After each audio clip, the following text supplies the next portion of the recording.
Mwana kondoo ameshinda. Bwana Yesu asifiwe. Naitwa mchungaji Piana Mwambona, mchungaji wa kanisa la Moravian, ushirika wa Chalinze. Karibu tushirikiane katika somo katika siku hii ya leo kupitia Njiwa Media 15 za Injili. Tuombe. Baba, katika jina la Yesu Kristo, asante kwa ajili ya neema hii kubwa uliyotupa ili kutafakari habari hizi, tuweze kujifunza na kuelewa maarifa ya kiroho katika kukujua Mungu na kukutegemea. Asante Bwana Yesu kwa wakati huu, asante kwa majira.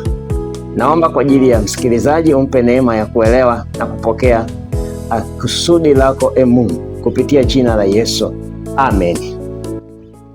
Kichwa cha somo kinasema nguvu ya maombi ya kufunga. Nguvu ya maombi ya kufunga. Nguvu ya maombi ya kufunga. Hasa tunapozungumzia habari ya kufunga. Habari ya kufunga. Tunapozungumzia kufunga, nini maana ya neno kufunga? Kwanza, neno kufunga limetokana na neno la Kiyunani nestevo. Nestevo, neno la Kiyunani ambalo linatokana na maneno mawili, ne na estio. Ne na estio. Hasa ile ne ni bila au hapana, zetu wanasema without, bila, na estio ni kula wala kunywa, ambayo maneno haya mawili yanaleta neno moja, nestevo, bila kula wala kunywa. Kwa hiyo kufunga. Kwa hiyo tunapozungumzia kufunga, tunazungumzia maombi ya bila kula wala kunywa. Maombi ya bila kula wala kunywa. Hasa katika kitabu cha Injili ya Mathayo sura ya 17 mstari wa 19 hadi 21, tunaona Biblia inasema, kisha wale wanafunzi wakamwendea Yesu kwa faraga wakasema, mbona sisi hatukuweza kumtoa? Yesu akawaambia, kwa sababu ya upungufu wa imani yenu.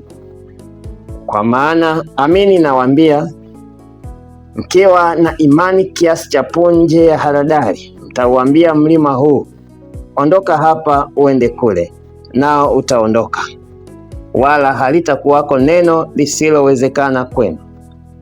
Lakini namna hii haitoki ila kwa kusali na kufunga.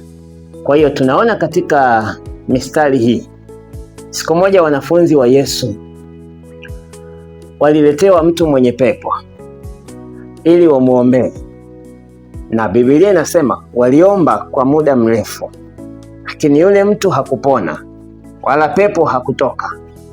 Sasa ikabidi wampeleke yule mtu kwa Yesu. Yesu akamkemea yule pepo, akatoka. Na baada ya yule mtu kufunguliwa, wanafunzi wa Yesu wanamwendea kwa faraga kumuuliza, ni nini kilichosababisha sisi tukashindwa kumtoa huyu pepo? Yesu anawaambia ni kwa sababu ya upungufu wa imani.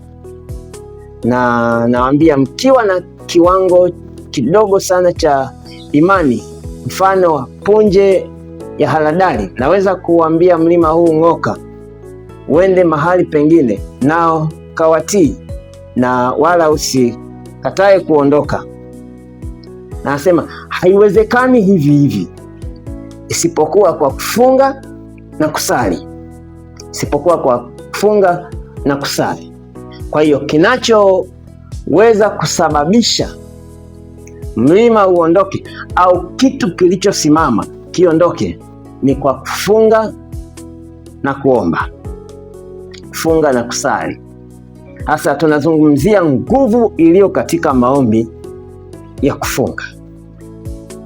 Nguvu iliyo katika maombi ya kufunga. Kwamba maombi ya kufunga yana nafasi na yanaweza kusababisha mlima au kitu kilichosimama kikaondolewa. Maombi ya kufunga yanaweza kusababisha pepo akaondoka. Maombi ya kufunga yanaweza kusababisha kilichopangwa kikaondolewa. Maombi ya kufunga, maombi ya kufunga, nguvu iliyo katika maombi ya kufunga. Sasa kama Mkristo hana budi kufunga na kusali. Sasa hapa tunazungumzia kufunga na kusali au kufunga na kuomba, kwa sababu kwenye maombi unaweza ukawa umefunga lakini usiombe. Kuna watu ambao huwa wanafunga lakini hawaombi, yaani siku nzima ana hali na inafika jioni hajaomba. Ikifika jioni ndipo anasema Mungu asante, ulikuwa nami katika maombi haya. Anakula na chakula kabisa, asema nilikuwa nimefunga. Lakini Yesu anatuambia kusali na kufunga. Kwa hiyo unautesa mwili na pia unaomba. Mkristo anapaswa kufunga na kuomba, yaani Mkristo yeyote, na kwa sababu hii ni sifa ya kiungu. Yesu mwenyewe alifunga na mitume wengi walifunga. Kwa hiyo kama Mkristo unapaswa kuwa mtu wa kufunga na kuomba, unapaswa kuwa mtu wa kufunga na kusali. Mwingine anasema mimi siwezi kufunga, mimi siwezi kabisa. Kwa nini? Mimi nitakufa. Lakini inaweza ikatokea siku nzima asifunge, asile na hajafunga na hajala, hashangai kuona anakula jioni na hajafa. Lakini kwenye swala la kufunga anaona atakufa.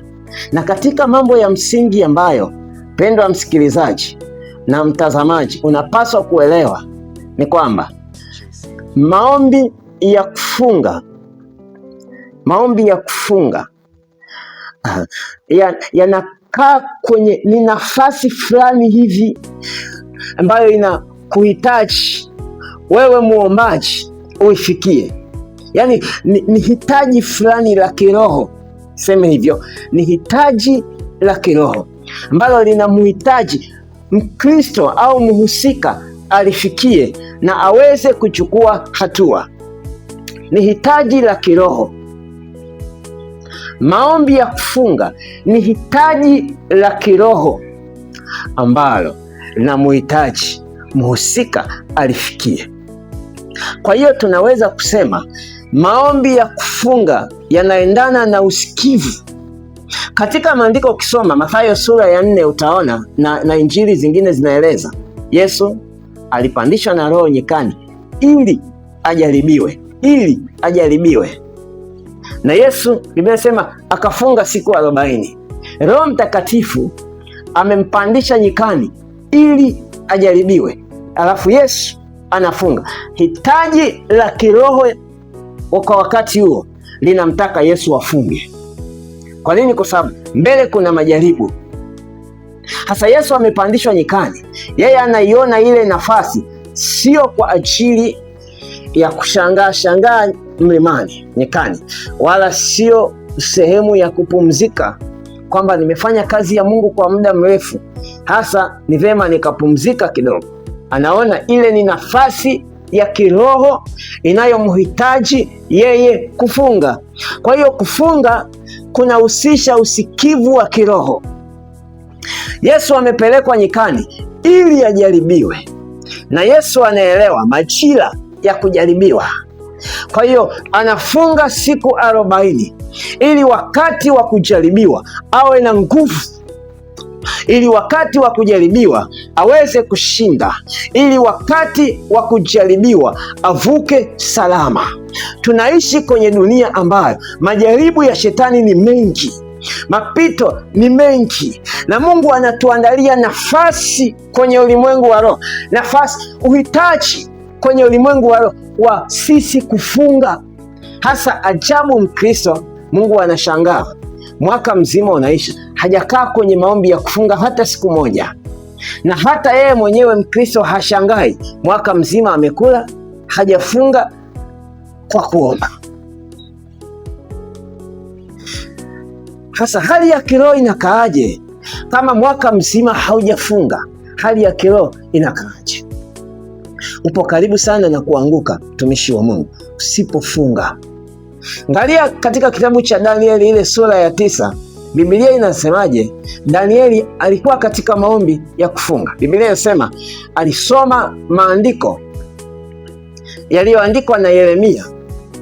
Sasa ukisoma ile sura ya kwanza kabisa utaona, na katika Yeremia pia anaeleza wana wa Israeli walienda utumwani Babeli, na Mungu aliwaambia mtakaa utumwani kwa muda wa miaka 70. Hasa wana wa Israeli wamekaa utumwani miaka 70 imeisha, wakajisahau. Mwaka 71, 72, 73, 74. Baadaye Danieli kwa kusoma maandiko ndipo anashtuka, anaona majira ya kuondoka wao yashawadia, lakini wao wapo katika hali ya utumwa. Sasa Danieli aliazimu moyoni mwake kufunga, aliazimu. Kwa hiyo katika kuazimu, Biblia inasema akafunga.